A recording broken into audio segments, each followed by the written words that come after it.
अस्सलाम वालेकुम to all economic lovers. कैसे हैं आप सब? अच्छा, आज हम issues in Pakistan economy Akbar Zaidi की बुक का 8 चैप्टर का लास्ट टॉपिक जो है कवर करेंगे, जो कि एनर्जी क्राइसिस के ऊपर बेस्ड करता है। ठीक है। इस टॉपिक की सबसे पहले सिग्निफिकेंस देख लेते हैं कि ये जो टॉपिक है एनर्जी क्राइसिस का, ये बहुत ज़्यादा एक इम्पॉर्टेंट टॉपिक है। ठीक है, जैसे आप सबको पता है कि इसके ऊपर बहुत सारे CSS एग्जाम्स में भी पास्ट ईयर्स के इस पे क्वेश्चन भी आया है, और ये टॉपिक जो है ये एसेज में भी इंक्लूड हुआ है। ठीक है, इसके साथ साथ अगर इंडस्ट्री के इश्यूज पे नोट लिखना आ जाए आपको, तो उसमें भी हम इस टॉपिक को कंपेंसेट कर सकते हैं। और इसके अलावा अगर overall issues in Pakistan economy पे भी नोट लिखना आता है किसी को, ठीक है, कि मेजर इश्यूज क्या क्या है पाकिस्तान की इकोनॉमी के, तो उसमें भी जो एनर्जी क्राइसिस का टॉपिक है वो एक सिग्निफिकेंस अहमियत रखता है। ठीक है, तो स्टार्ट करते हैं आज का लेक्चर। वीडियो को एंड तक जरूर देखिएगा, और अगर आपको कंटेंट अच्छा लगे तो लाइक करें, और अगर आप चैनल पे नए हैं तो सब्सक्राइब भी करें चैनल को। स्टार्ट करते हैं आज का लेक्चर। अच्छा, एनर्जी क्राइसिस जो है वो एक स्फीयर इम्पैक्ट हमारी इकोनॉमी के ऊपर डालता है। जाहिर सी बात है, क्राइसिस चाहे वो फाइनेंशियल क्राइसिस हो या एनर्जी का क्राइसिस हो, ठीक है, या फिर ह्यूमन कैपिटल का क्राइसिस हो, किसी भी चीज़ का क्राइसिस जो होता है वो इकोनॉमिक एक्टिविटीज़ पे बहुत ज़्यादा स्फीयर इम्पैक्ट्स जो है छोड़ता है। ठीक है, तो लेकिन जो एनर्जी क्राइसिस है, एनर्जी से बेसिकली पूरी इकोनॉमी जो है वो रन हो रही होती है। ठीक है, जैसे जैसे टेक्नोलॉजिकल एडवांसमेंट आ रही है इकोनॉमीज में, ठीक है, और नए नए इनोवेटिव जो मीन्स ऑफ प्रोडक्शन है यूज किए जाते हैं, तो अगर आपके पास एनर्जी की उतनी मिकदार नहीं होगी जितनी ज़रूरत है आपको, कैपेसिटी जितनी चाहिए प्रोडक्शन के लिए, ठीक है, तो इकोनॉमी बहुत ज़्यादा सफर करेगी। Energy crisis has severe impacts on industrial sector as well as overall economy। ठीक है, बेसिकली जो हमारा मेन क्राइसिस स्टार्ट हुआ वो 2008 के बाद से एनर्जी का क्राइसिस जो है वो ज्यादा स्टार्ट हुआ। इससे पहले भी क्राइसिस था, लेकिन वो बहुत ज्यादा स्वेयर नहीं था। ठीक है, जो ट्रांसमिशन और जो प्रोडक्शन के गैप थे वो बहुत ज्यादा कम था। ठीक है, लेकिन 2008 के बाद ये गैप जो है बहुत वाइडन होता रहा, और स्टिल टू डेट जो है ये वाइडन होता जा रहा है। 2 से 3% जो है हम तकरीबन हर साल अपनी जीडीपी का हिस्सा जो है वो लॉस्ट कर रहे हैं ड्यू टू पावर शॉर्टेज की वजह से। क्योंकि जब चीज़ों की प्रोडक्शन होती है तो हम उनको जीडीपी में अपनी काउंट करते हैं। ठीक है, हमने देखा था कि जीडीपी क्या होती है, कि जो newly produced goods and services होती हैं उनको हम अपनी जीडीपी के अंदर काउंट करते हैं। तो जब हमारी जो प्रोडक्शन है, प्रोडक्शन का प्रोसेस ही बहुत ज़्यादा सफ़र होगा, तो हमारी जीडीपी की वैल्यू जो है वो डिटोरिएट होती है। इसके साथ energy is major component in economic activities. ठीक है, इलेक्ट्रिसिटी जो है हमारा बहुत ज्यादा मेजर कंपोनेंट होता है इकोनॉमिक एक्टिविटीज का, एंड दे आर स्वेरली सफर्ड। ठीक है, जब क्राइसिस आएगा तो वो बहुत ज्यादा सफर होगा।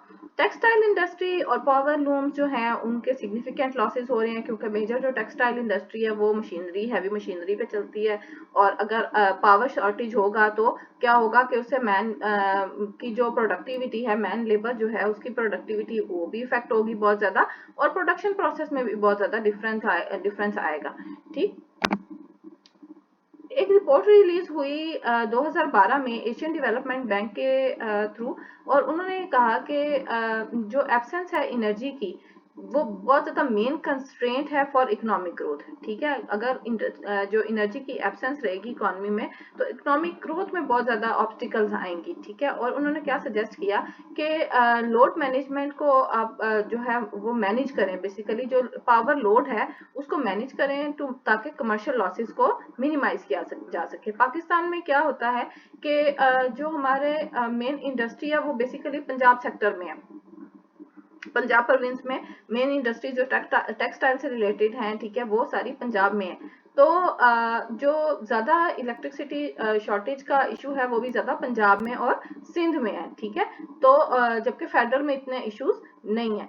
तो उन्होंने ये हमें सजेस्ट किया कि आप जो ये लोड है, एनर्जी का लोड है, इसको तमाम प्रोविंसेस के ऊपर डिवाइड करें, ताकि कोई एक जो प्रोविंस है जिसमें प्रोडक्शन आपके यूनिट्स भी बहुत ज्यादा हैं, वो सिर्फ वही सफर ना हो सके। ठीक है, फिजिकल ईयर 2011-12 में क्या हुआ कि लॉसेस जो हैं वो बहुत ज्यादा होने लग गए, और पावर की जो शॉर्टेज है वो 3 से 4% जो है जीडीपी का हुई। Improved management of power resources could certify that predictability of load shedding to allow private sectors to better schedule work and minimize cost। ठीक है, अब इम्प्रूव जो मैनेजमेंट थी पावर रिसोर्सेज की, अगर आप पावर मैनेजमेंट को इम्प्रूव करेंगे तो ज़्यादा ये सर्टिफाई करेगी कि आपकी जो प्रेडिक्टेबिलिटी है लोड शेडिंग की वो कम हो जाएगी। ठीक है, आपने जब मैनेज अच्छे तरीके से किया तो लोड शेडिंग की प्रेडिक्टेबिलिटी कम हो जाती है। ठीक है, और पावर सेक्टर इससे जो है वो एफिशिएंटली काम कर सकता है और हमारी कॉस्ट जो है वो मिनिमाइज होती है।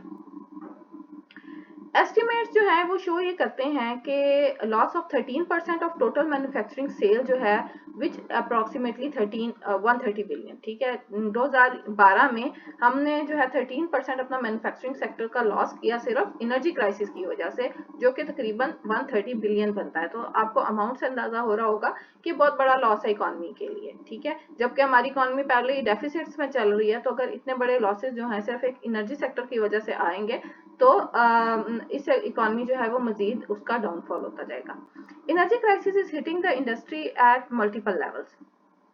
अब जो एनर्जी क्राइसिस है वो इंडस्ट्री को हिट कर रहा है डिफरेंट लेवल्स के ऊपर। स्पेसिफिकली देखा जाए तो एनर्जी टैरिफ इंक्रीज होते जा रहे हैं, प्राइसेस इंक्रीज होती जा रही हैं एनर्जी की। ठीक है, जो स्मॉल स्केल मैन्युफैक्चरर्स हैं उनके लिए एनर्जी की प्राइसेस को बियर करना बहुत ज़्यादा डिफिकल्ट होता जा रहा है टाइम के साथ साथ। ठीक है, और ज़ाहिर उनमें इतनी कैपेसिटी तो नहीं होती कि वो खुद अपनी इलेक्ट्रिसिटी पावर जनरेशन के जो प्लांट्स हैं वो लगा सकें।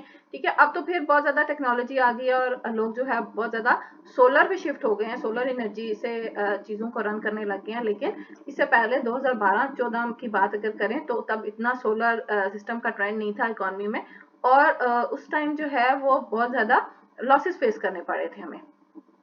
स्मॉल और मीडियम इंटरप्राइजेस जो है वो बहुत ज्यादा क्लोज हुई क्योंकि they are unable to generate their own powers. ठीक है, जाहिर है जो छोटा इन्वेस्टर है जिसने 1 लाख या 2 लाख से अपनी जो है वो कारोबार स्टार्ट किया है, तो अगर उसको एनर्जी शॉर्टेज का फेस करना पड़ रहा है या फिर एनर्जी के ह्यूज बिल्स आ रहे हैं उसको, तो वो तो पे नहीं कर सकेगा। तो वो बेहतर यही समझेगा कि मैं अपने पावर प्लांट को शट डाउन कर दूं और प्रोडक्टिविटी का प्रोसेस जो है वो क्लोज कर दूं। Unannounced load shadings. ठीक है, अब सब मेन मसला जो है, अगर जो आपके अथॉरिटीज हैं अगर वो एक तो अनाउंस्ड लोड शेडिंग्स होती हैं और एक अनअनाउंस्ड लोड शेडिंग्स होती हैं।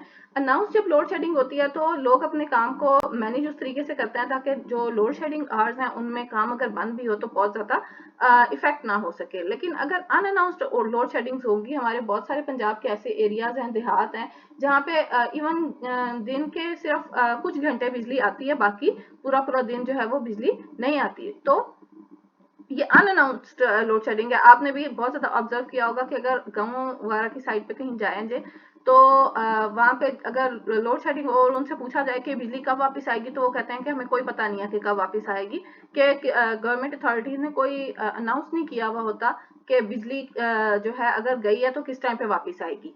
ठीक है, हो सकता है वो 1 घंटे बाद वापस आ जाए, हो सकता है वो पूरा दिन वापस ना आए। तो जब अनअनाउंस लोड शेडिंग होती है या फिर वोल्टेज फ्लक्चुएशंस, अक्सर ऐसा होता है, हम आपने सुना होगा डेली रूटीन में कि लाइट डिम आ रही है।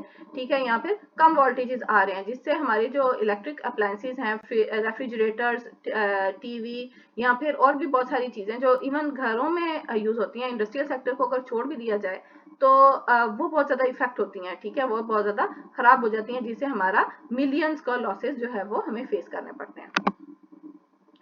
Unavailability of electricity harm productivity of workforce. जाहिर सी बात है, जब अनअवेलेबिलिटी ऑफ इलेक्ट्रिसिटी नहीं होगी तो जो लेबर काम करना भी चाह रहा है वो काम कैसे करेगा, उसकी प्रोडक्टिविटी जो है वो बहुत ज्यादा इफेक्ट होगी।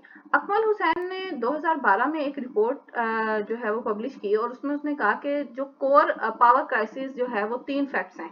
ठीक है, जिनकी वजह से हमारा पावर क्राइसिस जो है वो बढ़ता जा रहा है। उन फैक्ट्स में क्या क्या है कि 82% जो है इलेक्ट्रिसिटी प्रोडक्शन जो है वो हमारी ऑयल बेस्ड है बेसिकली। ठीक है, ऑयल भी वो ऑयल है जो कि हम इंपोर्ट करवा रहे हैं। ठीक है, जैसे जैसे इंपोर्ट्स की प्राइसेस इंक्रीज होती जा रही हैं इंटरनेशनल इकोनॉमीज में, तो हमें ऑयल जो है वो बहुत ज्यादा महंगा पड़ता है, जिससे हम इलेक्ट्रिसिटी प्रोड्यूस करते हैं और फिर इलेक्ट्रिसिटी भी बहुत ज्यादा हम यूजफुल वे में उसको यूज नहीं करते। जाहिर है हमारा बहुत ज्यादा एक्सपेंसिव और प्रीशियस रिसोर्स हो, अगर ये ऑयल से हम इसको बना के यूज करें तो बहुत ज्यादा प्रीशियस रिसोर्स है, लेकिन हम उसको प्रॉपरली यूटिलाइज नहीं कर पाते।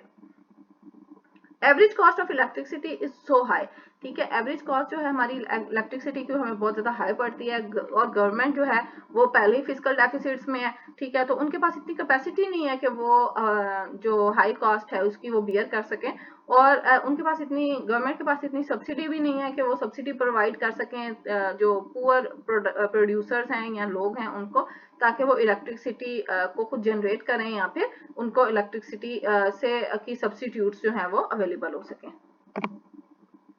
सेकेंड पॉइंट क्या है कि billion of rupees of unpaired electricity bills, ठीक है।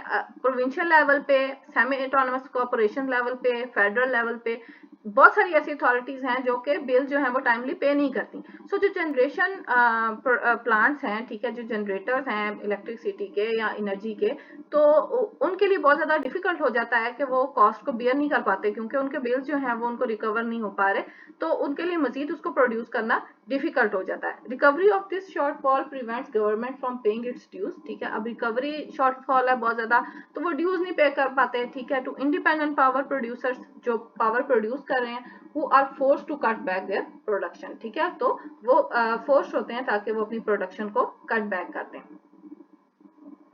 Industrial weakness combined with obsolete transmission technology, ठीक है। इंडस्ट्रियल की बहुत ज्यादा हमारे पास वीकनेस है, ऑब्सलीट ट्रांसमिशन टेक्नोलॉजी है बहुत ज्यादा, ठीक है। ट्रांसमिशन लॉसेस बहुत ज्यादा है, ठीक है। रिजल्ट इन थेफ्ट, बहुत से लोगों ने आपने देखा होगा कि बिजली चोरी की भी होती है, ठीक है। अपने मीटर्स को कुछ इस तरीके से वो उन्होंने किया हुआ होता है ताकि उनके बिल जो है उनकी कंजप्शन के अकॉर्डिंगली नहीं आते, ठीक है। और ट्रांसमिशन लॉसेस हैं बहुत ज्यादा, 30% ऑफ टोटल इलेक्ट्रिसिटी जनरेट जो हो रही है उसमें से बहुत ज्यादा 30% जो है वो ट्रांसमिशन लॉसेज है। हमारे जितनी भी इलेक्ट्रिसिटी जनरेट हो रही है उसमें से 30% जो है वो ट्रांसमिट नहीं हो पाती, ठीक है।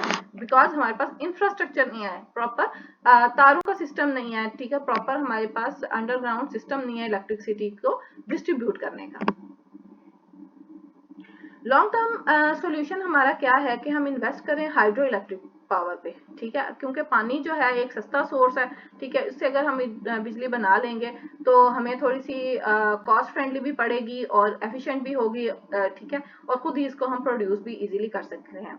शॉर्ट रन में क्या है, अपार्ट फ्रॉम इम्प्रूविंग रिकवरीज, ठीक है, annual foreign add of about 5 million, ठीक है। ये उस टाइम की रिपोर्ट पे उन्होंने ये एक सजेशन दी थी कि आप रिकवरीज पे जाने के बजाय आप 5 ईयर एक जो है एग्रीमेंट कर लें एनुअल, जो आपके फॉरेन डोनर्स हैं उनसे, और उनसे एनुअली $5 बिलियन जो है आप अगर लें इस मद में कि आप अपनी एनर्जी क्राइसिस को इम्प्रूव करेंगे, ठीक है। तो आप अपनी फुल कैपेसिटी यूटिलाइजेशन पे पहुंच जाएंगे और सप्लाई, इलेक्ट्रिसिटी की जो सप्लाई है वो आप अफोर्डेबल प्राइसेस पे लोगों को पहुंचा सकेंगे, ठीक है।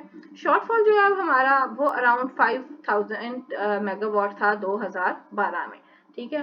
बोथ डोमेस्टिक और जो कमर्शियल यूजर्स हैं वो दोनों सफर्ड हो रहे हैं, ठीक है, resulting in loss of economic activities.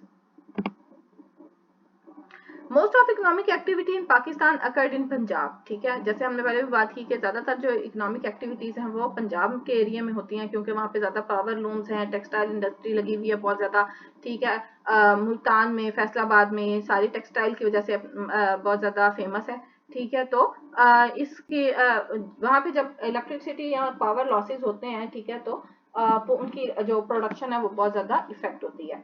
Sources of electricity generation क्या है हमारे पास, ऑयल है, हाइडल है, नेचुरल गैस है, ठीक है। Overall production of power 27% is used in industry, ठीक है। जितनी भी हमारी पावर जनरेशन हो रही है इकोनॉमी में, इलेक्ट्रिसिटी या जो पावर की जनरेशन है उसमें से तकरीबन 27% जो है हम इंडस्ट्री को दे देते हैं, ठीक है। 13% जो है वो एग्रीकल्चर सेक्टर में चला जाता है, और जो बाकी सारा है एक मेजर पोर्शन जो है वो हम सिर्फ डोमेस्टिक यूजेस में लाते हैं, जिसके कोई इकोनॉमिक प्रोडक्शन जो है प्रोसेस में वो नहीं आता, ठीक है। और उसके बाद भी जो है उसको प्रॉपरली यूटिलाइज नहीं किया जाता। अक्सर देखा होगा आपने कि अब तो बिलों के ऊपर जो आपको इलेक्ट्रिसिटी बिल आता है उसके ऊपर भी मेंशन हुआ होता है कि जो है बगैर ज़रूरत के अपनी लाइट्स को जो है ऑफ रखें और फैंस को ऑफ रखें, ठीक है। तो इस तरह के शाउट आउट्स गवर्नमेंट जो है वो देती रहती है ताकि एनर्जी को सेव किया जा सके डोमेस्टिकली, क्योंकि ह्यूज अमाउंट ऑफ एनर्जी जो है वो हमारी डोमेस्टिक एरिया में खर्च हो जाती है। डिमांड और सप्लाई का बहुत ज्यादा बड़ा गैप है, ठीक है। एक बहुत बड़ा इशू है ऑफ इम्पोर्टेड ऑयल प्राइस और सीजनल वाटर फ्लो देखें जो हम ऑयल इंपोर्ट कर रहे हैं, ठीक है, उससे अगर प्रोडक्शन करेंगे तो जाहिर सी बात है उसकी कॉस्ट हमें बहुत ज़्यादा है एक्सपेंसिव पड़ेगी, और जो कंज्यूमर हैं वो उस कॉस्ट को बियर नहीं कर सकते, क्योंकि लोग तो इतने पावरफुल नहीं हैं। तो हम एक डेवलपिंग इकॉनमी ना, तो जो कंज्यूमर है वो उसको अफोर्ड नहीं कर सकते, इसलिए जो है वो इसके बिल्स की जो लॉसेस हैं वो बहुत ज़्यादा ह्यूज है। ठीक, उसके अलावा क्या है कि new developments and planning have not been able to bridge the gap. ठीक है, अभी तक जितनी जो 2014 तक जितनी भी डेवलपमेंट्स और प्लानिंग हुई इसमें, ठीक है, उन सब ने जो ट्रांसमिशन और गैप है या फिर जो एनर्जी क्राइसिस का गैप है हमारा, उसको फिल आउट करने के लिए कोई खास जो है अपनी इम्प्रूवमेंट शो नहीं की। There are also issues of generation, transmission, distribution, consumption stages। ठीक है, सिर्फ हमारे ये नहीं है कि हमें कॉस्ट बहुत ज़्यादा महंगी पड़ रही है, बल्कि और भी बहुत सारे इश्यूज हैं जो कि एनर्जी क्राइसिस को बहुत ज़्यादा जो है एक्सेलरेट करते हैं, जिनमें क्या है कि जनरेशन प्रॉपर नहीं हो रही। जनरेशन का तो इशू वही है कि हम इम्पोर्टेड ऑयल के ऊपर जो है जनरेशन कर रहे हैं। फिर ट्रांसमिशन बहुत इश्यूज हैं, ठीक है, ट्रांसमिट नहीं सही से होती। डिस्ट्रीब्यूट, जिन एरियाज में ज्यादा देनी चाहिए उनमें हम कम दे रहे हैं, ठीक है, और जिनमें कम देनी चाहिए उनको ज्यादा डिस्ट्रीब्यूशन हो रही है। कंजप्शन स्टेजेस पे भी बहुत ज्यादा लॉसेस हैं, ठीक है, कंजप्शन जो है हम उसको कॉस्ट इफेक्टिवली यूज नहीं कर रहे, प्रॉपर यूटिलाइजेशन ऑफ अपना जो रिसोर्स है उसको नहीं कर पा रहे। विस्कस सर्कल जो है हमारा सर्कुलर डेट का वो बढ़ता जा रहा है। ठीक है, डिस्ट्रीब्यूशन कंपनीज जो है हैव टू पे फॉर इलेक्ट्रिसिटी जनरेशन। ठीक है, डिस्ट्रीब्यूशन कंपनीज जो है उनको इलेक्ट्रिसिटी की जनरेशन के लिए पे करना पड़ता है। Who is in turn have to pay their own supplier. जाहिर सी बात है जिनसे वो रॉ मटेरियल ले रहे हैं उनको फिर रिटर्न में उनको पे करना पड़ता है। जब वो सब रॉ मटेरियल वालों को पे नहीं कर पा रहे तो उन्हें दोबारा रॉ मटेरियल नहीं मिलेगा, और फिर उनका प्रोडक्शन का प्रोसेस जो है वो बहुत ज्यादा इफेक्ट होता है। डिस्ट्रीब्यूशन कंपनीज जिनको हम डिस्कोस भी कहते हैं, ठीक है, नॉट रिसीव फुल पेमेंट, ठीक है, they resort to borrowing due to high interest cost और debt arises. Dealing with immediate problem. ठीक है, उस टाइम पे जो है इस प्रॉब्लम को बहुत ज़्यादा हाईलाइट किया गया, और जो 2012 में एक नेशनल एनर्जी कॉन्फ्रेंस हुई जो कि थर्ड नेशनल एनर्जी कॉन्फ्रेंस थी, लाहौर में हेल्ड हुई।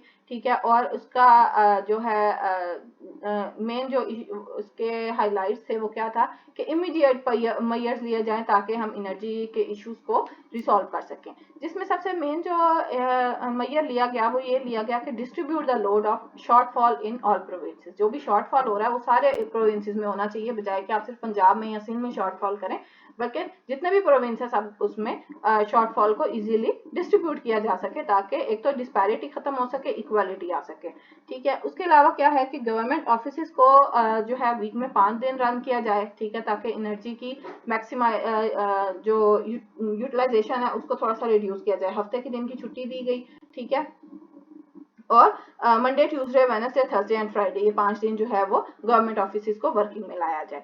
इसके अलावा क्या है, ओवरऑल जो नेशन वाइड जितनी भी मार्केट्स हैं तमाम प्रोविंसेस की, उनको 8 बजे बंद कर दिया जाए और अर्ली मॉर्निंग खोल दिया जाए, ताकि ज़्यादा से ज़्यादा मैक्सिमम जो सनलाइट है उसको यूटिलाइज किया जा सके, क्योंकि बहुत ज़्यादा एक हैवी एनर्जी जो है वो मार्केट्स में भी यूज़ होती है, जो कि उसको कट डाउन करने की कोशिश की गई। रिप्लेस किया रेगुलर बल्ब्स को विद एनर्जी सेवर्स। ठीक है, एनर्जी सेवर्स आ गए। उसके अलावा इन सब मेजर से ये एक जो है ऑब्जर्व किया गया कि 7000 मेगावाट जो है हमने सेव किया।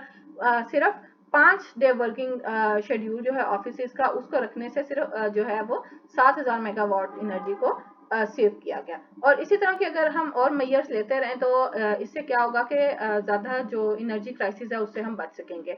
अब तो आजकल इतना एनर्जी क्राइसिस जो है थोड़ा सा कम हुआ है, लोड शेडिंग में थोड़ी कमी आई है, लेकिन इसके बरक्स देखा जाए तो एनर्जी की प्राइसेस बहुत ज़्यादा हाई कर दी हैं, जो कि जो मिडल मैन है या जो पुअर हमारा पोर्शन है उस कंज्यूमर्स का, वो अफोर्ड नहीं कर पाते। अगर आपको कंटेंट अच्छा लगा है तो वीडियो को लाइक करें, दूसरों के साथ शेयर करें ताकि नॉलेज ज़्यादा से ज़्यादा शेयर हो सके, और चैनल को सब्सक्राइब करें। ठीक है, और अगर आपकी कोई क्यूरीज हैं रिलेटेड टू द टॉपिक तो कमेंट सेक्शन में ज़रूर लिखें। Happy learning.